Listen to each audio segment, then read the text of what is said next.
y qué complicaciones tienen el uso de esta técnica, en qué pacientes está indicado y en qué tipo de cirugía se está indicado utilizar el bloqueo regional antes que una anestesia general. Pero para poder entender cómo se realiza el bloqueo, tenemos que saber cómo actúan los anestésicos locales, que son los fármacos que se utilizan para realizar estos bloqueos. Los anestésicos locales pueden ser depositados en vía, cuando yo quiero hacer, por ejemplo, una sutura de una herida cortante en mano, puedo yo, mediante infiltración, yo puedo bloquear las fibras nerviosas que están adyacentes a la zona donde está la lesión. Puedo hacer un bloqueo de los nervios que inervan esa zona donde voy a suturar. Puedo yo depositar un anestésico local por vía intraepidural, cuando quiero hacer un bloqueo epidural. O yo puedo colocar a nivel raquilla cuando yo decido por realizar un bloqueo raquídeo. De igual manera, yo puedo usar un anestesio local para un bloqueo a nivel del plexo braquial, que puede ser abordado en diferentes lugares, ¿no? El plexo braquial tiene que ver con la inervación de hombro y del miembro superior. Entonces, yo puedo acceder a un bloqueo selectivo del miembro superior a través de un bloqueo de plexo braquial, que yo puedo a nivel interescalénico, puedo acceder a nivel supraclavicular, infraclavicular y a nivel axilar. Entonces, para dar un ejemplo de un bloqueo plexal que se hace y donde yo deposito un anestésico local para bloquear las fibras que inervan, en el caso de un bloqueo del plexo braquial, del miembro superior.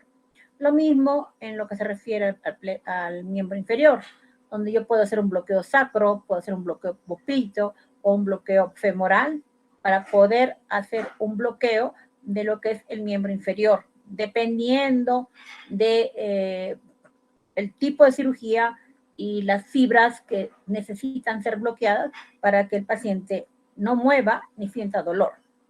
Entonces, vamos a hablar ahora de los anestésicos locales, que son los agentes que se utilizan para poder realizar estos bloqueos regionales. Nuestra cultura aportó a través de las hojas de coca el principio activo que es la cocaína, que fue,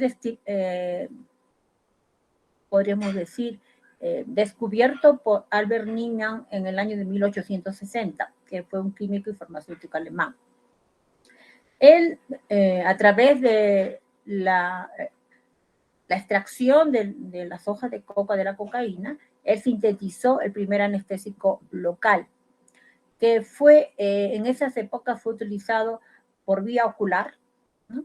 En el año de 1884 por Karl Kühler, y en el año de 1898 fue August Bier quien depositó este anestésico en el canal raquídeo para provocar un bloqueo selectivo motor y sensitivo en seres humanos.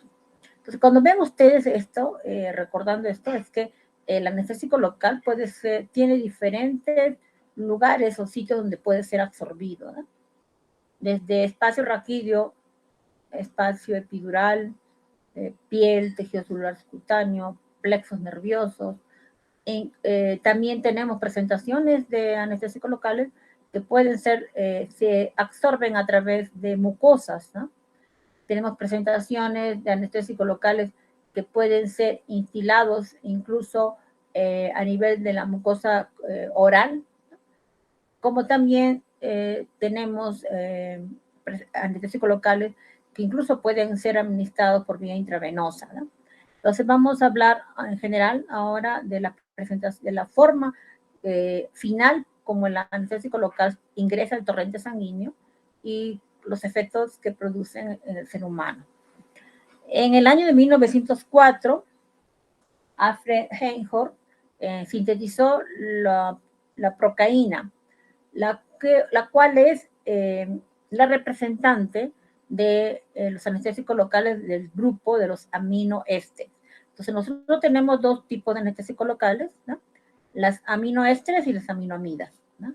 Cada uno con algunos anestésicos y con diferentes características. Fue la procaína, que es un representante del grupo de los aminoésteres, el primer anestésico local que fue sintetizado y que se mantuvo estable en una solución para ser administrada. Después, ya después del año de 1904, es que se sintetizan las aminoamidas. A la cabeza de las aminoamidas está la lidocaína, que fue sintetizada en el año de 1943. Posteriormente sale al mercado, y la más moderna que actualmente contamos, es con la levobupivacaína, que sale al mercado, presentada por una marca comercial en el año de 2005. Si nosotros dividimos entonces en dos grupos grandes, aminoamidas y aminoésteres. Dentro de las amidas, la lidocaína es la más representativa de este grupo de anestésicos locales, que junto con la mepivacaína y la prilocaína tienen un corto efecto de acción, ¿no? Son de corto tiempo de acción, y su tiempo va entre 90 a 120 minutos cuando se la administra sola, es decir, sin ningún coadyuvante, ¿no? Vamos a hablar también de los coadyuvantes que se asocian a los anestésicos locales, sea para ampliar el tiempo de duración de la misma o sea para que su tiempo de inicio de acción se acorte. Luego tenemos de acción intermedia la ropivacaína y la bupivacaína, que duran entre 150 hasta 180 o 210 minutos de acción. Y con respecto a los ésteres, tenemos a la procaína, que tiene un efecto largo, y luego la cloroprocaína y la tetracaína, ¿sí? Que son del grupo de los aminoésteres. Para poder entender cómo es la acción del anestésico local, debemos recordar un poco de la electrofisiología del sistema nervioso periférico. A través de la membrana celular nerviosa, cuando se encuentra en reposo, existe un potencial eléctrico negativo al interior de la célula, que va entre de menos 60 a menos 90 milivoltios, que se le considera como el potencial de membrana de reposo. Cuando se aplica un estímulo, este interior se va a hacer menos negativo con respecto al exterior, lo que va a traducirse en un estado de despolarización.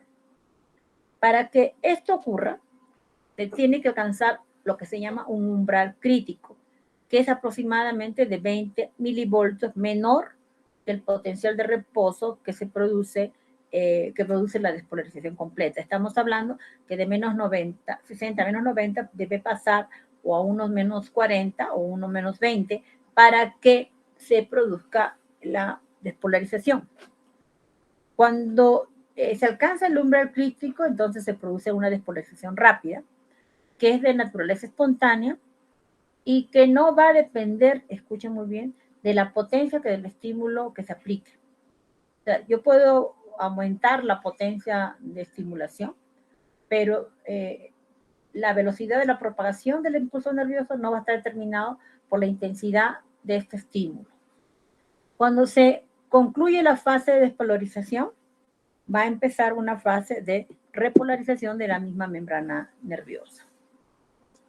Esto es muy importante porque es durante esta fase, en la fase de repolarización, en que la célula nerviosa se encuentra refractaria, ¿no?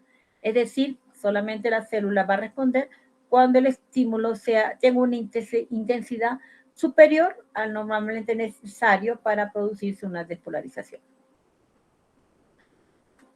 Tenemos, saben ustedes, dos tipos de fibras en general, que son las fibras mielinizadas y las fibras no mielinizadas. Las fibras C no mielinizadas, por ejemplo, van a hacer que se propague el impulso nervioso a una velocidad aproximadamente de 1 metro por segundo. Mientras que las fibras mielinizadas, las cuales cuentan con los nódulos de Ranvier, ¿no? en la misma fibra nerviosa, va a hacer que la velocidad de conducción sea mucho más rápida.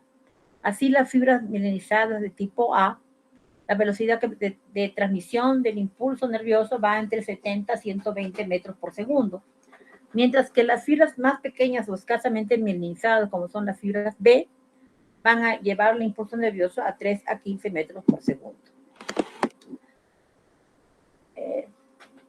El estado de negatividad que existe a nivel intracelular en la fibra nerviosa depende de la concentración de los electrolitos que están en el citoplasma nervioso, y también va a depender de los electrolitos que están por fuera de la fibra nerviosa.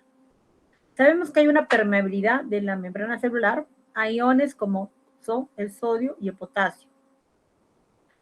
La membrana nerviosa debe mantener un diferencial de voltaje de aproximadamente 60 a 90 milivoltios para que ésta sea impermeable al ingreso del sodio.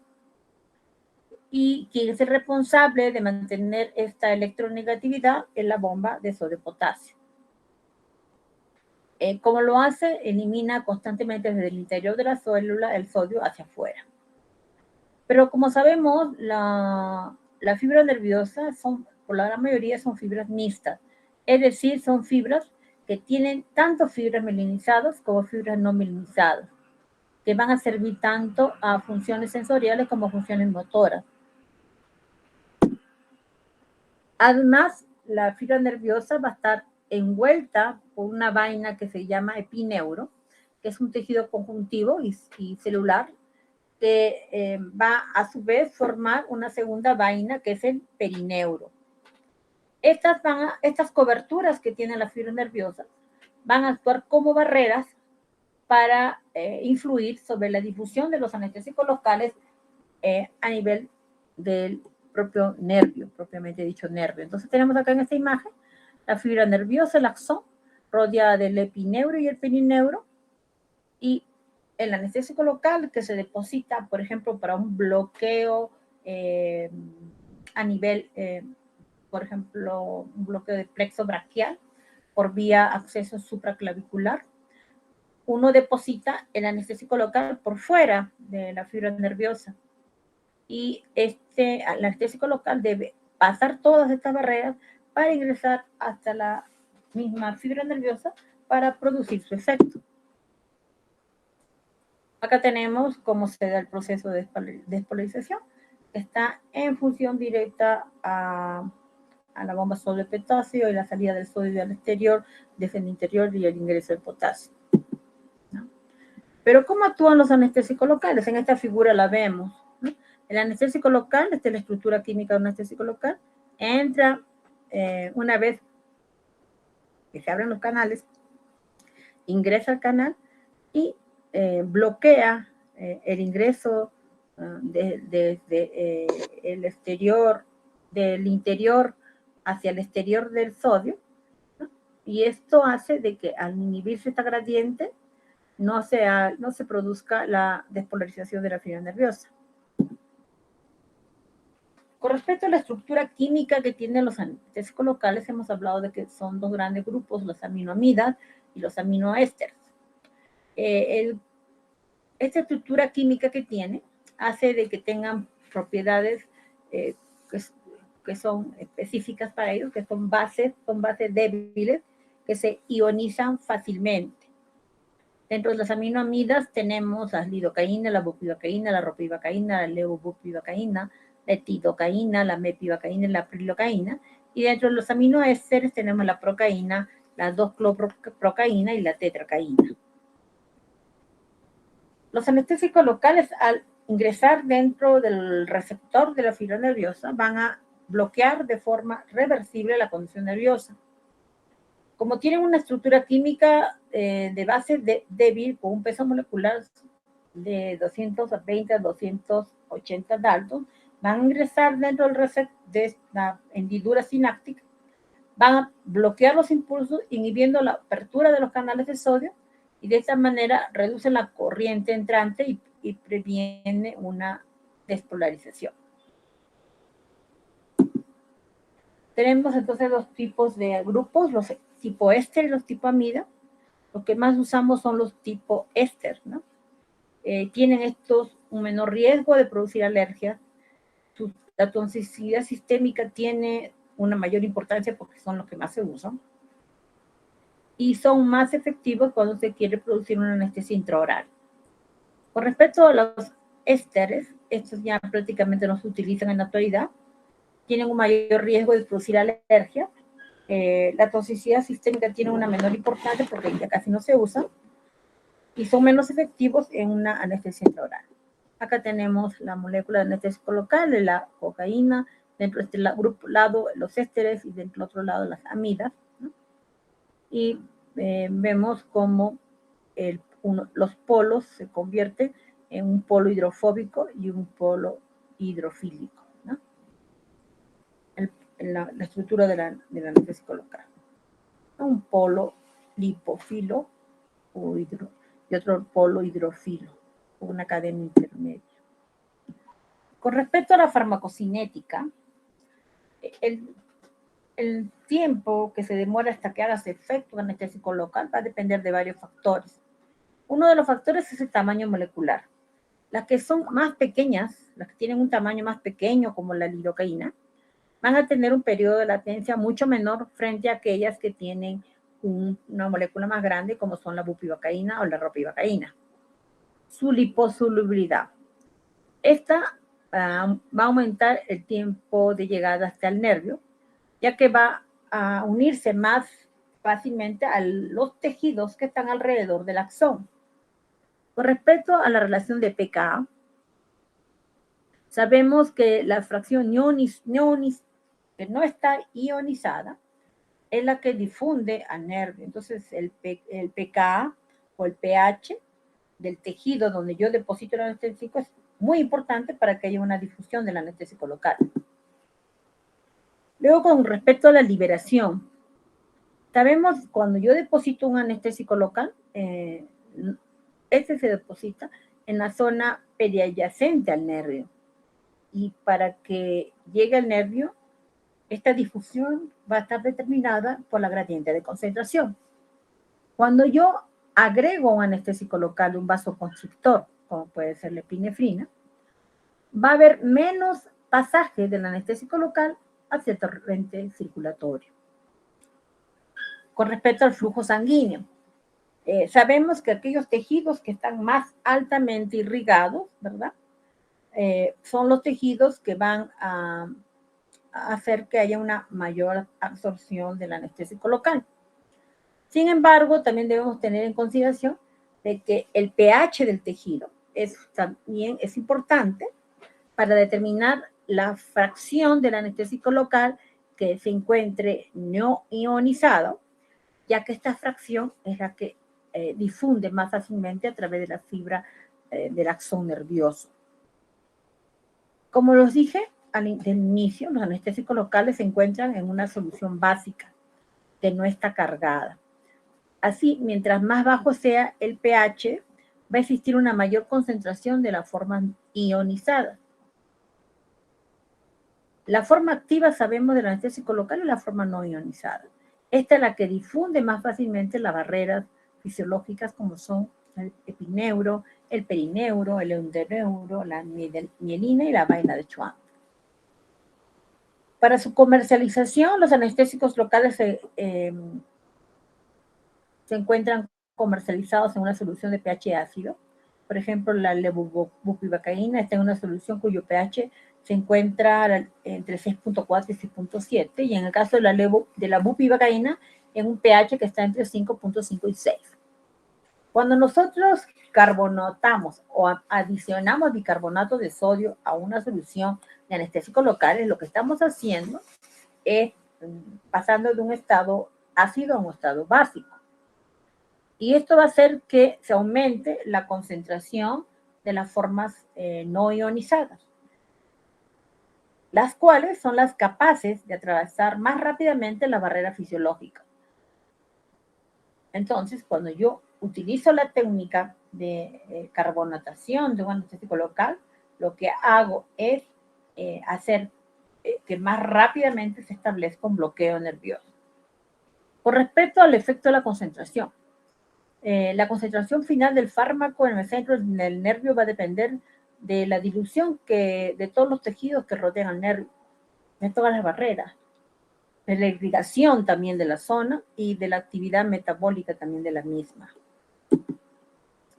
Cuando nosotros realizamos un bloqueo nervioso, las fibras que primero se van a bloquear son las fibras de bloqueo de tipo fibras B. Vamos a ver un aumento en la temperatura cutánea transitoria, una vasodilatación. Posteriormente se van a bloquear las fibras de tipo A delta y la fibra C, que van a producir una pérdida de la sensación de temperatura y alivio del dolor. En tercer lugar, se van a bloquear las fibras que tienen que ver con la propiocepción. Posteriormente, las fibras que están con la sensación del tacto y presión. Y por último, la pérdida de la motricidad. Cuando un anestésico local se absorbe sistémicamente, esto se debería a algunos de estos factores. Primero, al flujo o la irrigación o la vascularización que tiene el tejido donde fue depositado el anestésico local. Donde vemos un número y tamaño de capilares es mucho mayor, entonces en esa zona colocamos el anestésico local, indudablemente se va a absorber más rápido. Luego, dependiendo del flujo sanguíneo, es decir, en el caso de niños y lactantes, por ejemplo, ellos tienen un mayor flujo sanguíneo y por ende hay una mayor absorción del anestésico local. Luego tenemos a un alto coeficiente de partición sangre-tejido de droga. Y luego, si es que yo añado no solamente el anestésico local, hemos hablado que se pueden coadyuvar con epinefrina, con bicarbonato, sino también el uso de vasoconstrictores, ¿no? Cuando yo utilizo un vasoconstrictor va a haber una menor absorción sistémica porque el anestésico local va a hacer su efecto básicamente en la zona donde ha sido colocado. Luego, el hecho de la unión a proteínas plasmáticas, ¿no?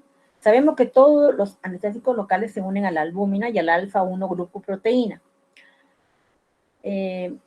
La albúmina, a pesar de que tiene una baja afinidad por el anestésico local, tiene una fuerte capacidad de unión al mismo, siendo la alfa-glucoproteína la principal proteína sérica que está en relación con la unión a las amidas y son el sistema más amortiguante por su alta afinidad que tiene con los anestésicos locales. Con respecto a los efectos colaterales de los anestésicos locales, las reacciones tóxicas que se presentan después de los 30 minutos son muy raras y a más de una hora son remotas. Las toxicidades se presentan de manera inmediata. Y en el caso de que hablemos de una toxicidad local, esto se produce solo cuando se usa una alta concentración de una aminamida, ¿no? Lo cual incluso podría producir una aeroniditis adhesiva. Con respecto a las reacciones alérgicas, estas estarían en relación más con el grupo de los aminoésteres, que llevarían desde una urticaria hasta un shock anafiláctico, y también se habla de alergias cruzadas con derivados del paramino benzoico, que son los preservantes que se utilizan para estabilizar los anestésicos locales.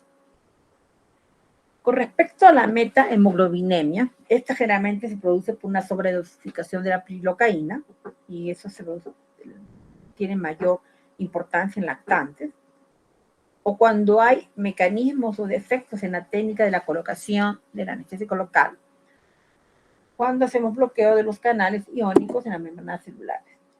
Entonces, la resolución del anestésico local va a depender de todas estas consideraciones, de que las características del lugar donde yo deposito el anestésico local, de las dosis del anestésico local, del perfil farmacológico que tenga ese anestésico local, de la posible adicción de uso de vasoconstrictores. O sea, ¿qué decir esto? Que cuando yo uso un vasoconstrictor, la posibilidad de que se dé una asociación sistémica se disminuye. Y también va a depender de las características del paciente. Con respecto a las características del lugar de inyección, debemos saber que la vascularización es un factor muy importante para una absorción rápida de un anestésico local, ¿no? Y eso va a estar en relación al lugar donde voy a hacer el depósito de este anestésico local.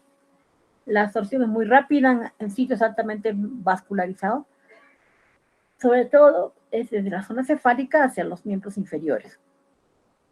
Sabemos que por así, que el cuero cabelludo se va a absorber más rápido que en la región faríngea, que en un bloqueo intercostal, que en un bloqueo de plexo braquial, que en un bloqueo epidural, en un bloqueo inguinal o femoral y en un bloqueo ciático. ¿Cuáles son las características de los anestésicos locales? ¿Cómo actúan? Ellos van a causar una vasodilatación en la zona donde se deposita, aumentando el flujo sanguíneo local y facilitando su absorción sistémica. Sin embargo, hay algunos anestésicos locales que no tienen estas características, como son la ropivacaína y la levobupivacaína, que tienen más en vez de un efecto vasodilatador, tienen un efecto vasoconstrictor intrínseco. Cuando utilizo yo un vasoconstrictor como la adrenalina, este se va a oponer al efecto vasodilatador del anestésico local y va a disminuir la reabsorción sistémica y va a reducir la concentración plasmática máxima. La dosis que yo use de un anestésico local también va a ser un factor importante. Con respecto a las características del paciente, va a haber reabsorción desde el sitio donde yo deposito un anestésico local, que va a variar de acuerdo a la edad del paciente, ya que ya sabemos que la edad también está en relación al gasto cardíaco del paciente, y ya que a pacientes que tienen mayor gasto cardíaco, ¿no?, va a haber una mayor resolución sistémica del anestésico local.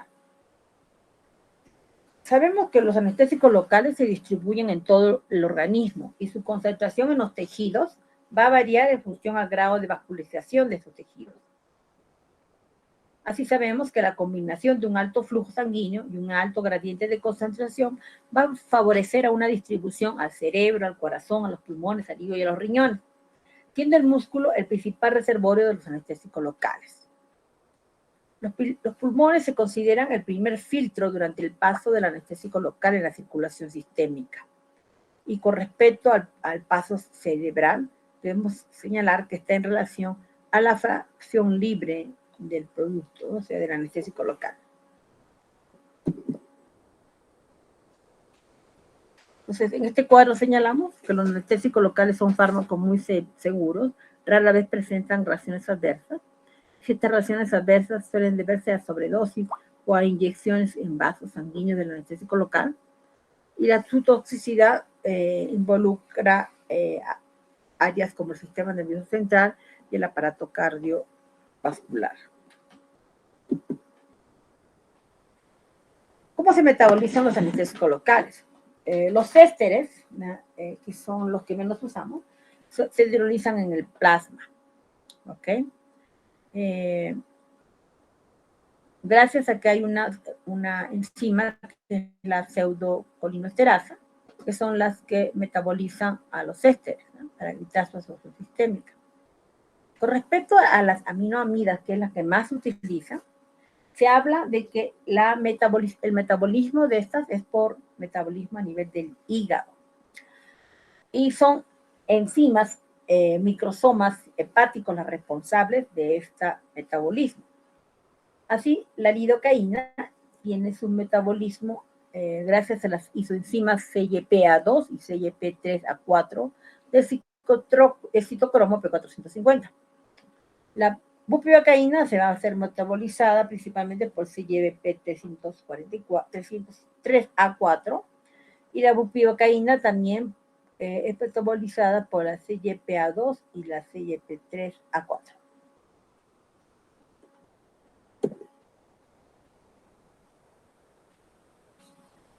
Son metabolitos de la lidocaína, la monoetileglicina y la cilidida de glicina. Ambos son activos y tóxicos. La neurotoxicidad de estas moléculas se suman, lo cual se traduce en convulsiones. En el caso de la bupivacaína, estas tienen también metabolitos, pero solamente un 12.5% van a tener una toxicidad. Lo mismo ocurre con la ropivacaína.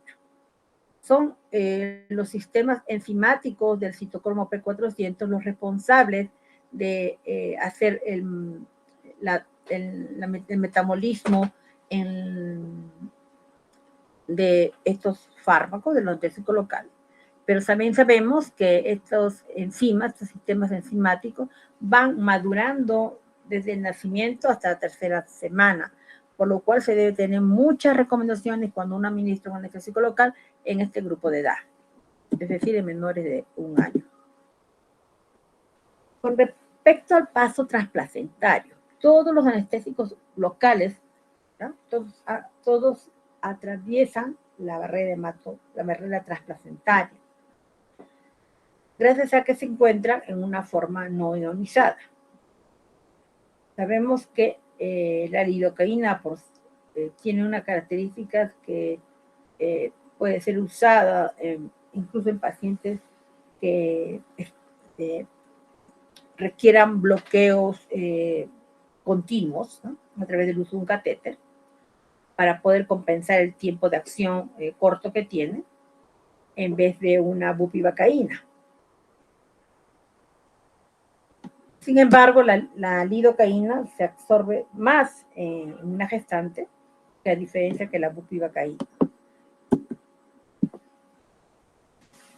A nivel del sistema nervioso central, los anestésicos locales cruzan la barrera hematoencefálica debido a su liposolubilidad, bloqueando los canales de sodio, ¿no? De los anestésicos locales que son anticonvulsivantes a baja concentraciones.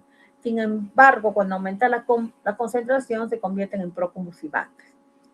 La lidocaína es anticonvulsivante, ¿no? A concentraciones plasmáticas por debajo de 5 microgramos por mililitro. Sin embargo, a concentraciones plasmáticas de 7 a 10 microgramos por mililitro es un proconvulsivante. La proporción de las toxicidades neurológicas, si yo comparo bupivacaína, lido, sabemos que la bupivacaína tiene mayor proporción de toxicidad de 4, bupivacaína de 3 y lidocaína de 1. Con respecto a cuál sería la concentración del anestésico local en la sangre para que se produzcan convulsiones. Y esto estaría en relación no solamente a la concentración del anestésico local, sino a las características y el tipo de anestésico local, ¿no? Así se sabe que dentro de los anestésicos locales, la lidocaína tiene un mayor poder de el efecto a nivel del sistema nervioso es bifásico si hablamos de los anestésicos locales, de las aminoamidas. Vamos a ver en un primer momento un bloqueo de las fibras inhibitorias de la corteza cerebral, ¿no? Lo cual hace que se promueva la actividad excitatoria. En esta etapa se van a presentar los primeros síntomas de toxicidad neurológica, que puede ser subjetivo u objetivo. Y las convulsiones recién se presentan cuando la concentración plasmática aumenta mucho más. Esto potenciado por la hipercapnia y por la acidosis. En la etapa final, cuando las concentraciones plasmáticas son mucho más altas del anestésico local, va a haber un bloqueo tanto de las vías inhibitorias como excitatorias, que van a conducir a una depresión global del sistema nervioso central, va a producirse una depresión cardiorrespiratoria e incluso la muerte. Para que esto ocurra, las concentraciones de lidocaína a nivel plasmático deben estar por encima de 15 a 20 microgramos por mililitro. A nivel cardiovascular, ¿qué producen los anestésicos locales? Ellos van a bloquear fuertemente los canales del sodio al inhibir su apertura. Se considera a la lidocaína dentro del grupo de antiarrítmico de la categoría clase 1B. Sin embargo, sabemos que a concentraciones plasmáticas muy altas, este efecto del anestésico local a nivel de la fibra nerviosa va a ser que no solamente va a bloquear las fibras de sodio, los canales de sodio, sino los canales del calcio, ¿no? Y al hacer esto va a producir bradicardia y parada cardíaca. Sin embargo, si comparamos la lidocaína con la bupivacaína, sabemos que la bupivacaína tiene más afinidad por los canales de calcio y por ende los efectos que se presentan serían mucho más rápidos que si lo comparamos con la lidocaína en su efecto cardiovascular. Algunos anestésicos locales van a producir una desaceleración de la conducción intraventricular. ¿Y quiénes son estos? Son la destrobupivacaína, produce más rápidamente que la bupivacaína racémica, está mucho más que la levobupivacaína y está mucho más que la ropivacaína. Entonces es la bupivacaína la que tiene una mayor afinidad por un bloqueo a nivel de la fibra cardíaca. Para que haya un efecto sobre los canales de potasio, debe tenerse unas concentraciones mucho más elevadas de absorción a nivel plasmático del anestésico local. Estos van a perpetuar los trastornos del ritmo ventricular, lo cual va a dificultar el tratamiento. Van a deprimir la fibra miocardíaca, ¿no? Con respecto a su efecto a nivel de la vasculatura lisa del sistema vascular, vamos a ver que esta acción va a depender mucho del tipo de molécula, de la concentración del anestésico local y del órgano donde va a hacer su efecto. Así se sabe que a concentraciones bajas, el anestésico local puede producir en un inicio vasoconstricción, pero a concentraciones más altas va a producir vasodilatación. Con respecto a la toxicidad del anestésico local, que ustedes lo van a profundizar cuando hagan las exposiciones, esto lo voy a hacer rápidamente nada más. Hay signos neurológicos que tempranamente me van a anunciar que el paciente tiene ya absorción sistémica del anestésico local. Estos signos neurológicos pueden ir, ¿no?, desde un entumecimiento de labios, desde un hormigueo de extremidades, dolor de cabeza, sabor metálico en la boca, malestar general, ansiedad, mareos, vértigo, logorrea, alucinaciones, zumbido de oídos, trastornos del sistema nervioso de acomodación visual, ¿no? Son signos que a veces no nos percatamos, pero que el paciente los va teniendo progresivamente y que dependiendo del porcentaje del anestésico local que se absorba por vía plasmática, vamos a poder apreciarlos. Estas manifestaciones, como le digo, pueden, a medida que se va incrementando la concentración de absorción, pueden llevar incluso a convulsiones, a coma o una depresión cardiorrespiratoria en etapa final. Y con respecto a la depresión cardíaca, que hemos visto que básicamente más se produce por la bupivacaína, el cuadro se puede asociar a bradicardia, con un estrechamiento del segmento QRS y aumento del espacio PR en el EKG, que lleva desde una taquicardia hasta una fibrilación o asistolia. ¿Cómo uno previene esto? Teniendo, en primer lugar, todo paciente que va a ser bloqueado tiene que estar monitorizado adecuadamente y tiene que tener un suplemento de oxígeno a través de una cánula binasal o una máscara de oxígeno. Y las recomendaciones que se dan actuales son que la administración del anestésico local debe ser lento y fraccionada, viendo la respuesta del paciente. Incluso si yo voy a hacer una infiltración por una sutura en una herida en la mano, yo debo estar observando al paciente mientras yo le voy administrando el anestésico local. El tratamiento lo van a usar ustedes cuando hablen en el seminario cómo se maneja una intoxicación con anestésico local, ¿no? Y ahí van a hablar de los lípidos, ¿no?, de los lípidos que actualmente se utilizan para poder manejar estas complicaciones, ¿no? Y la dosis del uso de estos lípidos, estas complicaciones.